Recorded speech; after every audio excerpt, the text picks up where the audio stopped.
Solomon made an alliance with Pharaoh king of Egypt and married his daughter. He brought her to the city of David until he finished building his palace and the temple of the Lord, and the wall around Jerusalem. The people, however, were still sacrificing at the high places, because a temple had not yet been built for the name of the Lord. Solomon showed his love for the Lord by walking according to the statutes of his father David. Except that he offered sacrifices and burned incense on the high places. The king went to Gibeon to offer sacrifices, for that was the most important high place, and Solomon offered 1,000 burnt offerings on that altar. At Gibeon the Lord appeared to Solomon during the night in a dream, and God said, "Ask for whatever you want me to give you."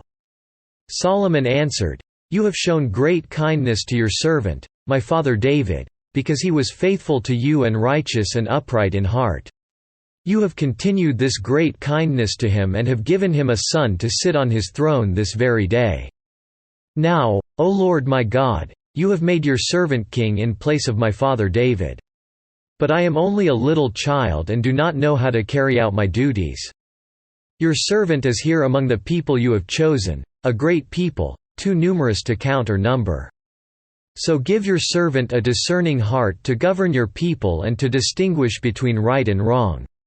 For who is able to govern this great people of yours?"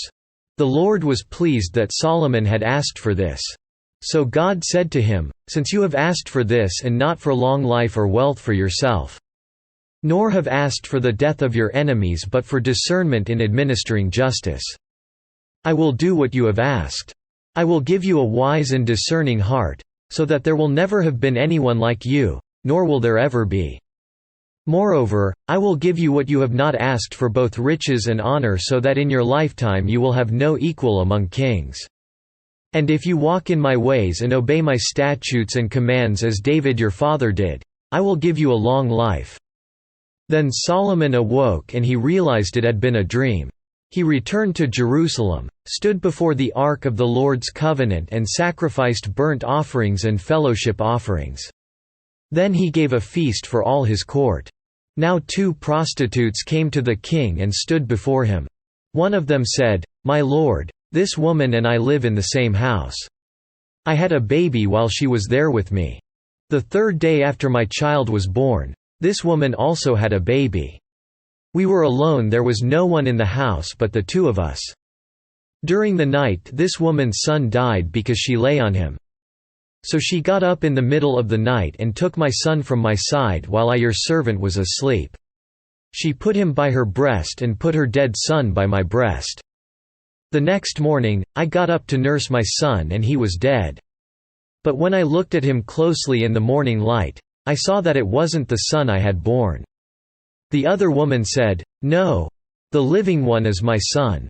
The dead one is yours." But the first one insisted, "No. The dead one is yours, the living one is mine." And so they argued before the king. The king said, "This one says, 'My son is alive and your son is dead,' while that one says, 'No. Your son is dead and mine is alive.'" Then the king said, "Bring me a sword." So they brought a sword for the king. He then gave an order, "Cut the living child in 2 and give half to one and half to the other." The woman whose son was alive was filled with compassion for her son and said to the king, "Please, my lord, give her the living baby. Don't kill him."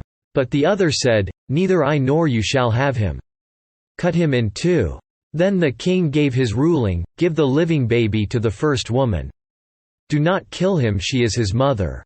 When all Israel heard the verdict the king had given, they held the king in awe, because they saw that he had wisdom from God to administer justice.